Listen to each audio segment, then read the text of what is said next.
even from things like security, justice, and diplomacy. And this is why we are utilizing modern technologies. We want to introduce something like Uber Police in the future. We want to also have a justice system based on Ethereum. Maybe some of you have heard about it, but it's a great way how to make contracts and how to avoid a lot of hassle when states start to take care of justice. And we have a great community. Basically all the world Bitcoin leaders, Bitcoin technology leaders are on the boat with us. And that's a great feeling that there is this attraction even by these technological leaders that Liberland could be a good place to actually test their ideas on the first country. And we have made, for example, alliance with BitNation, so our nationals will be able from next week on to take a notary, to use the notary of BitNation without any problem. I think we are very close to offering a service similar to eStonia, but we want to again go further and offer these services on blockchain to be basically most technologically advanced state in providing these services. And the idea behind Liberland is really the one of separating the state and economy. Our constitution makes very sure that state cannot do anything else apart the three things that I mentioned. And I think it's just as important as separating the state and religion, in fact. That it will lead to most prosperity possible, and it will lead to most happiness possible. Sometimes, states are better in providing services, sometimes they are worse. But I think in either case, market is able to do much better than even the states that provide a good care. And even places like Sweden, they were the most prosperous, the second, third most prosperous country in the world in GDP per capita. And where is it now? Like some 26th, 27th place, as far as I know. And why was Sweden such a prosperous place? The main reason was that there was a freedom. For a couple of decades, there was enormous economical freedom that the people could enjoy. This is what made Sweden prosperous. So it's a nice, beautiful piece of land.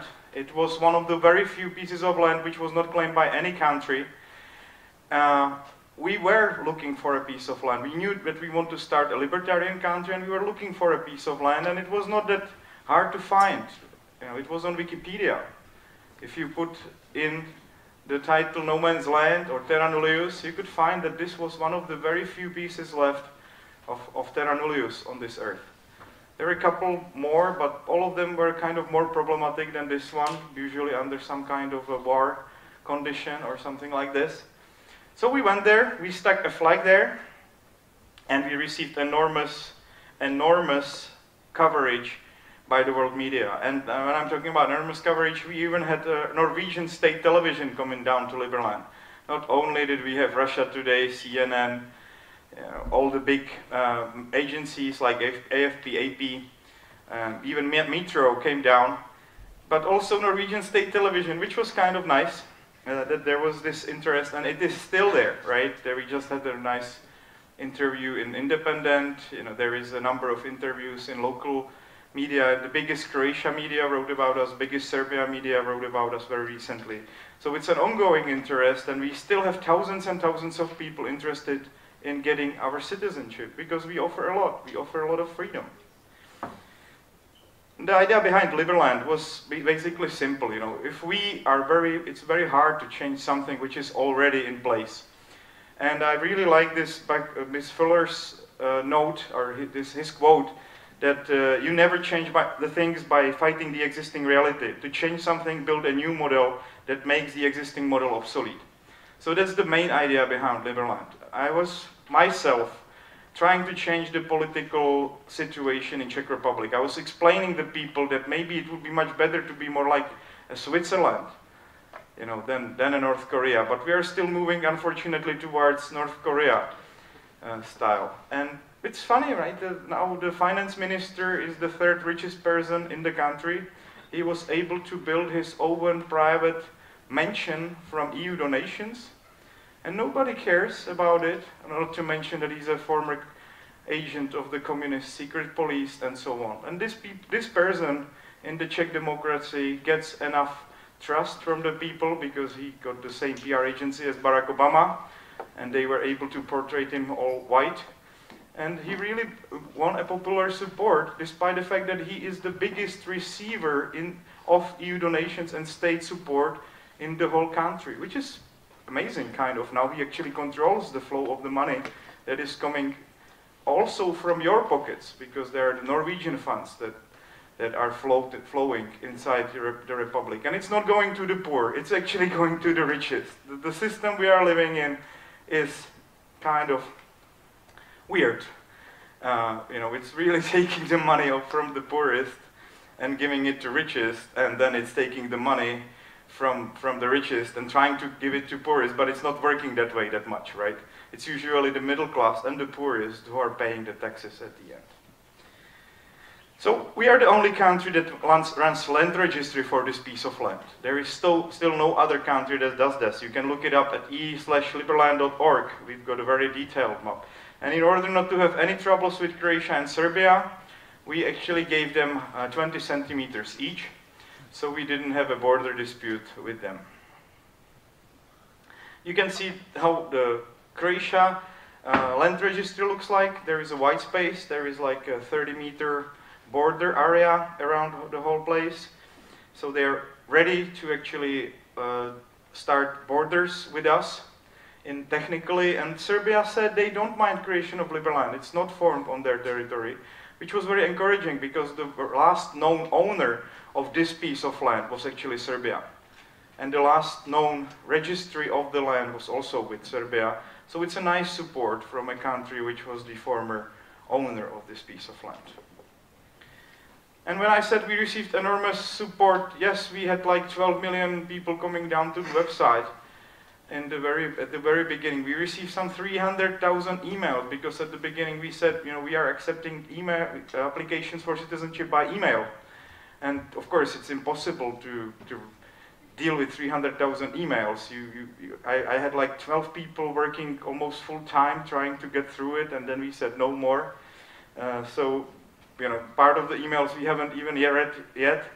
And then we installed a proper process, application process, and so far we've got something like 410,000 people who are registered on our website, and we are considering some 95,000 people. It's growing quite rapidly now again.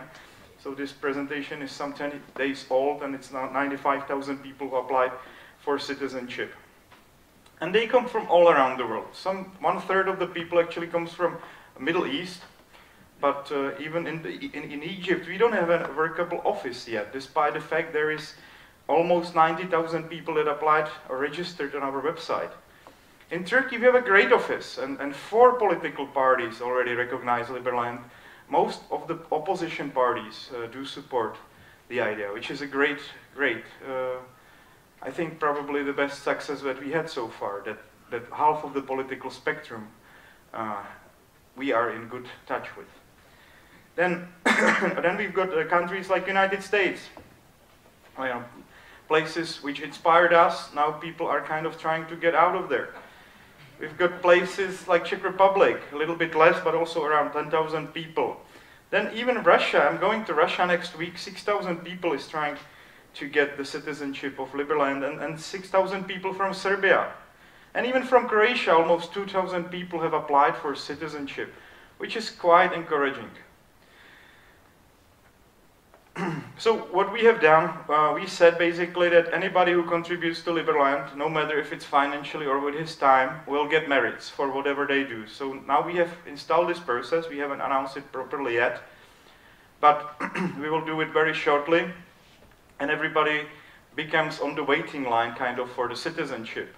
And everybody can contribute how he can, either with his time again or with his finance, it doesn't matter. He will receive our merits, and then he will get the citizenship if he crosses some line.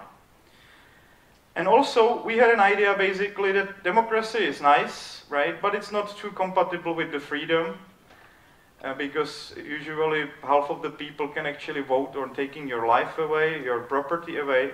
So that's why we have republic, right? So it prevents those kind of things that democracy can do. And it's not that nice to mention that, but even Hitler was voted in power democratically, right? So when people are speaking about democracy and its merits, you have to remember that it's not the democracy, it's the republic which has merits, which has some kind of sense behind it, that people cannot vote about your life or your property. So we installed democracy and we enriched it by a republic, and we also want to do some kind of a meritocracy, so the people, the second chamber, will have a chance to decide about different things, just basically by installing this second chamber where you, as much of the merits you have, the bigger your vote. So it's something like a Chamber of Lords, but in a little bit modified version, the one which will use the modern technologies like blockchain to vote, for example. Now, we will issue passports very soon. This is a first draft. We already have like 6 different versions of stamps which are being sold worldwide, and now there is an effort to make them actually fully usable with Serbia and Czech post office, which is also nice. And there we've got some 3 different coins. This one is very popular, especially in Taiwan and China. It's selling there well. Our Taiwanese office has produced them, and why not? If people want it, you know, we don't have any problems. It's a private activity, and they are kind of giving us a voluntary tax from these efforts. And there is a nice quote which I found recently. You can't be a real country unless you have a beer and an airline. It helps if you have some kind of football team or some nuclear weapons, but at very least, you need a beer. And I can tell you that I didn't know about this quote before we actually had a proper national beer, which was again completely private activity by one of the Czech breweries, and before we had an airline, which was created only 3 weeks after the country was created. So I mean, like by this definition, we are a fully functional country now.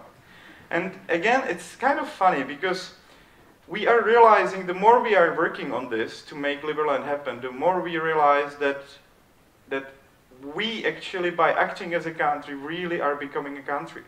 And that it will be possible, no matter what is the status, if we act as a country, for example, in terms of registering ships or in terms of registering companies, those registrations will be worldwide recognized, which is a great thing. I didn't actually expect that it will be this easy, but our ship was recently harbored in Italy, and it holds Liberland registration, and it didn't have any problems with it, which was quite amazing.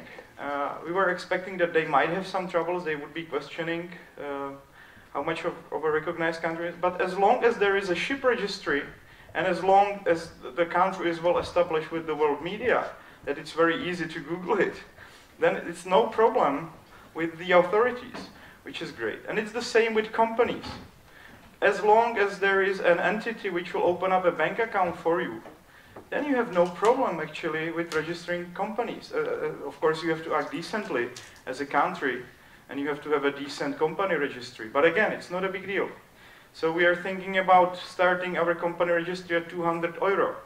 I think we will be the most competitive country in that regard.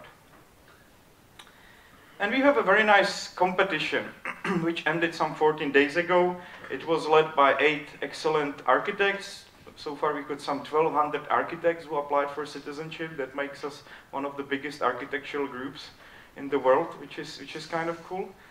And it was headed by Patrick Schumacher. He's now the CEO or director of Zaha Hadid. Maybe you know that architectural studio. Unfortunately, Zaha herself died 2 weeks ago. But it was a great support from him that he put together a state-of-art architectural competition. And there are some nice visions how Liberland could be developed. This is one of them, more like a practical one. And then there are more futuristic ones, maybe a little bit more dreams. And I've got the brochure with me. I've got some 15 copies, so you can see it all, or you can look it up at Liberland Design Competition on Facebook, and you can see all the designs that are there. And it was enormous work put together by different architects that were thinking how to develop this piece of land and to give it some system. But Patrick Schumacher himself, he is a free market urban designer. So he thinks how to develop the pieces of the land really by letting the investors integrate with one another rather than a state saying this should be here or there. So it's great to have him on board. But this is the reality now, right?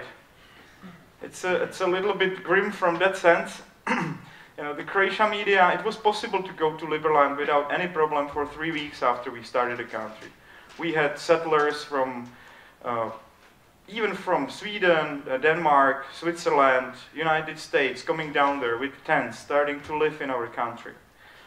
And then after 3 weeks, when when Serbia made that statement that I showed you, that they don't mind creation of Liberland on this territory, we started to have trouble with Croatia police. They realized that what we are doing is actually serious business.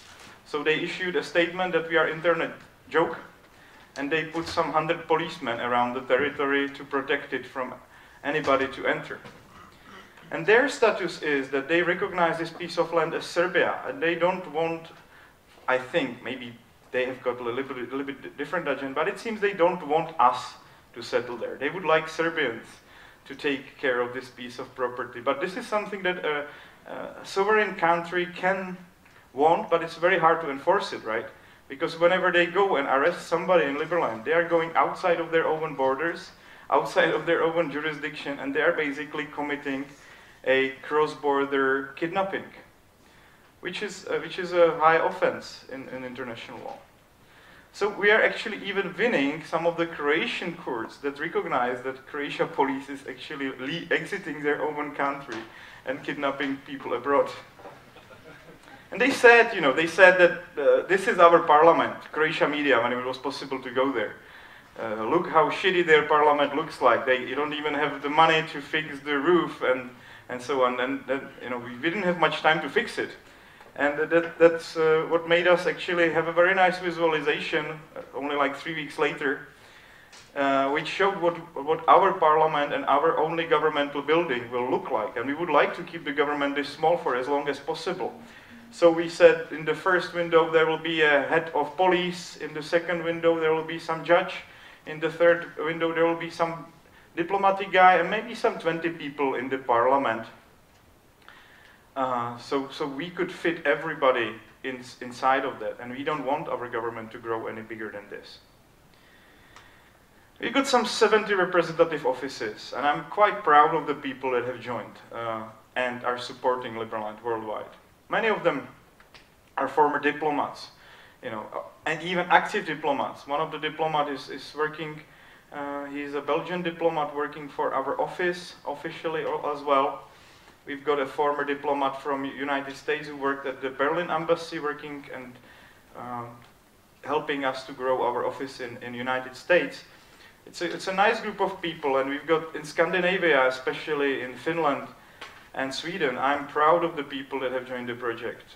Björn Elfvin in Sweden, he's a great hedge fund manager. He's helping us to structure the operation financially.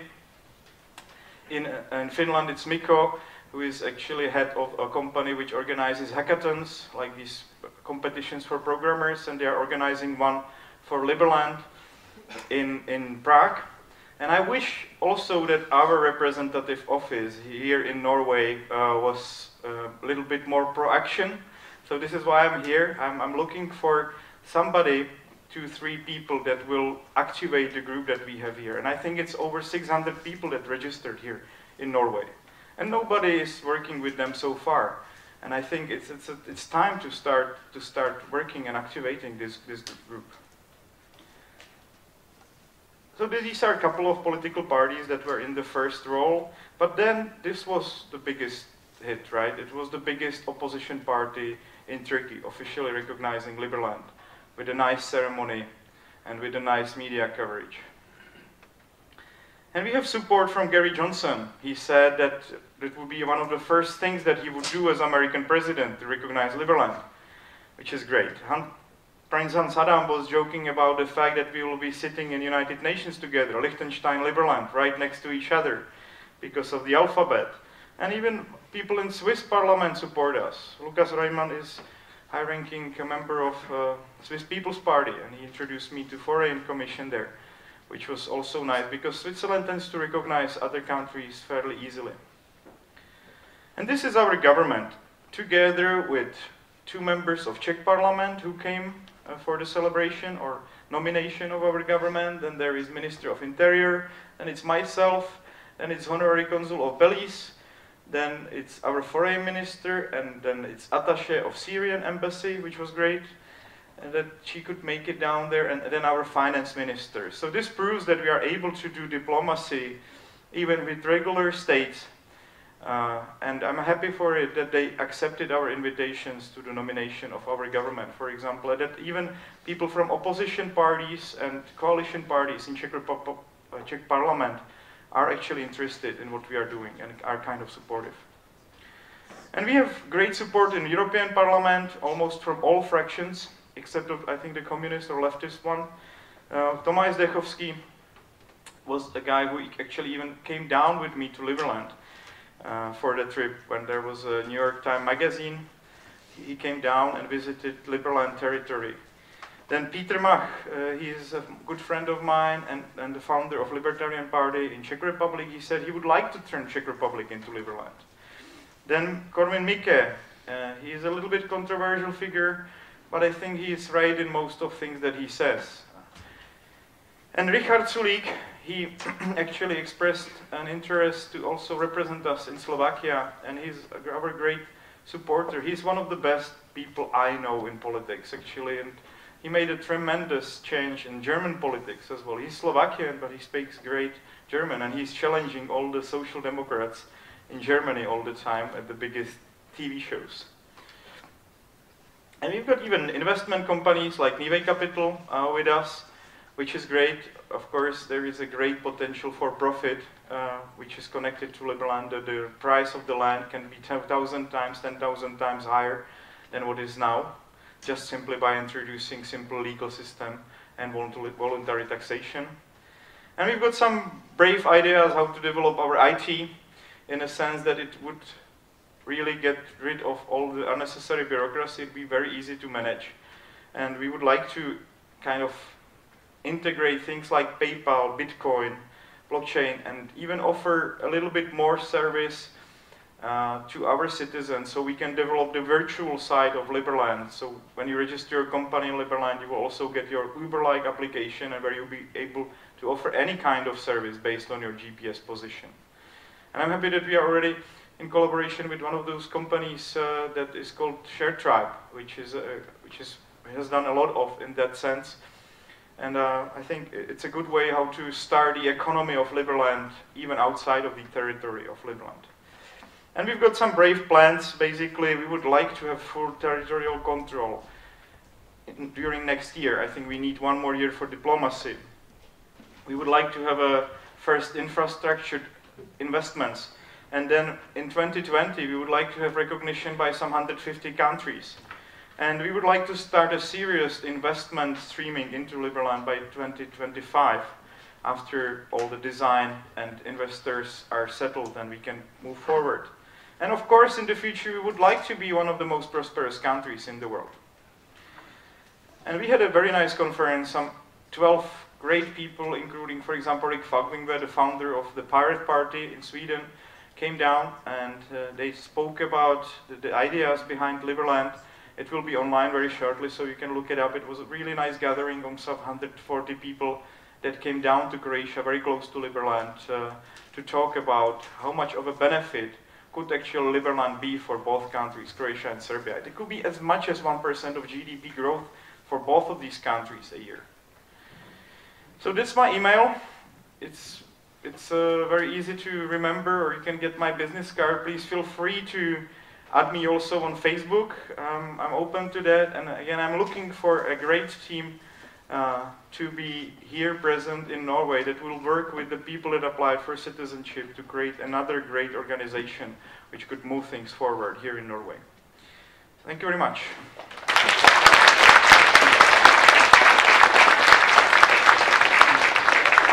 And just 1 more minute, if I can. 1 more minute, if I can, I would show you a little bit of a teaser for Summer Festival. I think you will enjoy it. We are preparing 3 summer festivals right next to the territory of Liberland. We also want to have permanent settlement. I'm looking forward to next lecture, because that will be about how we also want to go about it. build a small city right next to Liberland or small village based on libertarian principles, but first the festival.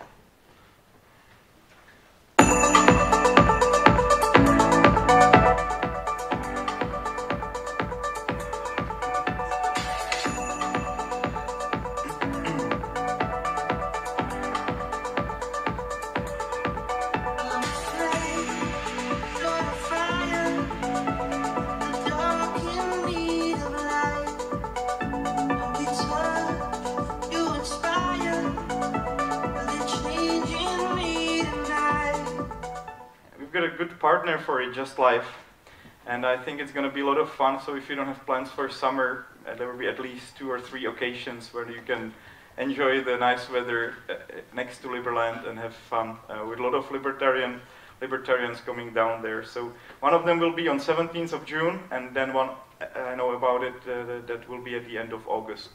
So if you want to stay in touch, the best, of course, is to at least register on the website or apply for citizenship, and you will get the information to your email. Okay, thank you very much again. Thank you for inviting me.